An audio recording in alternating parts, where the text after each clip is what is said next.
नमस्कार, आप देख रहे हैं बिग डिबेट और आपके साथ मैं हूं महेंद्र विश्वकर्मा। बिहार में एसआईआर को लेकर पूरे देश में घमासान जारी है, लेकिन इसी बीच सुप्रीम कोर्ट में सुनवाई होती है और सुप्रीम कोर्ट का एक बड़ा आदेश इलेक्शन कमीशन को आता है कि जो आधार कार्ड है जिसको लेकर ये पूरी सियासत गर्म है उसे 12वां दस्तावेज माना जाए। अभी तक 11 दस्तावेज उस एसआईआर में स्वीकार कर रहा था जो चुनाव आयोग है, उनके बीएलओ हैं, लेकिन अब 12वें दस्तावेज के रूप में सुप्रीम कोर्ट ने कहा है कि आधार कार्ड को माना जाए। लेकिन यहां पर एक और बड़ी बात है कि सिर्फ और सिर्फ इस आधार कार्ड को पहचान के रूप में माना जाएगा, जबकि जो निवास है या स्थायी जो निवासी है उसका आधार नहीं होगा। ये तो सुप्रीम कोर्ट ने ये अहम आदेश दिया है।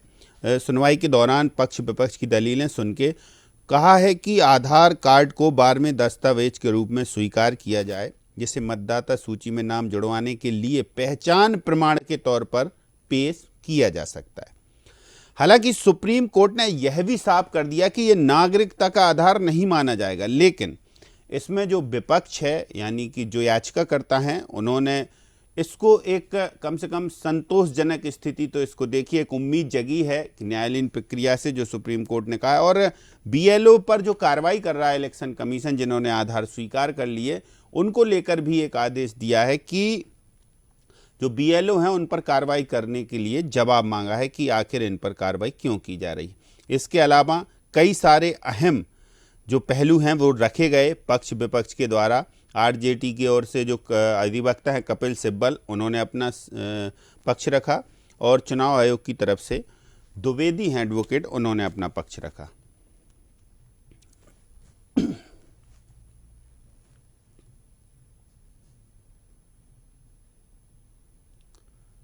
तो इसको लेकर जरूर चर्चा बनती है कि आखिर अभी तक ये सुप्रीम कोर्ट के आदेश के पहले तक आधार को इतनी ग्रेविटी क्यों नहीं दी जा रही थी। चर्चा शुरू करेंगे। हमारे साथ खास पैनलिस्ट भी हैं। राजपाल सिसोदिया जी हैं भारतीय जनता पार्टी से, कांग्रेस से रितेश त्रिपाठी, खिलावन चंद्राकर जी बरिष्ठ पत्रकार। आप तीनों का बहुत स्वागत है।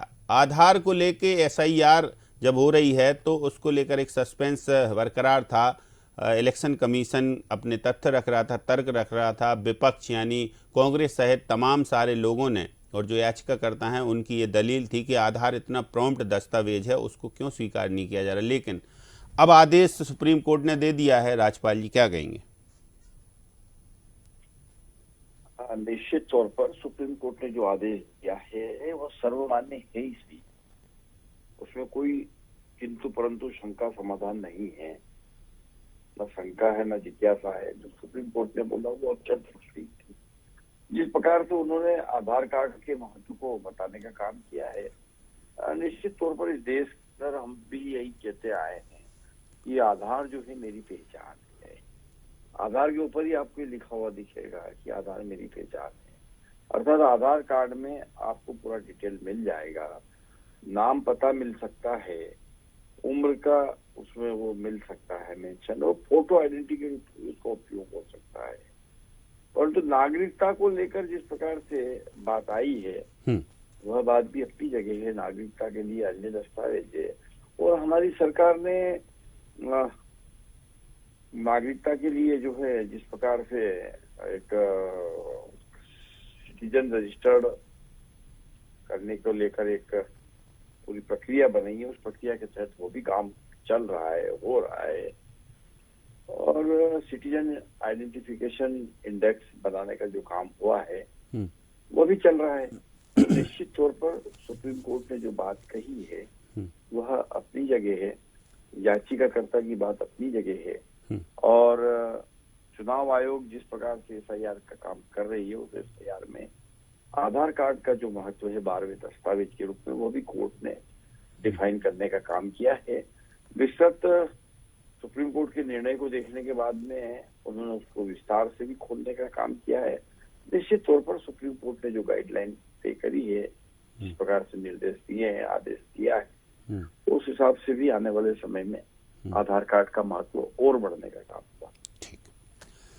तो रितेश त्रिपाठी जी, एक उम्मीद, एक आस और संतोषजनक जो एक सेटिस्फेक्शन होता है वो विपक्ष को मिला है सुप्रीम कोर्ट के इस आदेश के बाद, क्योंकि एक लंबी लड़ाई लड़ने की बात कर रहे हैं आप लोग। और आधार कार्ड को लेकर हमेशा अभी तक तो सियासत छिड़ी रही, क्योंकि 11 ही दस्तावेज एसआईआर में स्वीकार किए जा रहे थे, जबकि नागरिकता के लिए तो 2-3 ही है उनमें।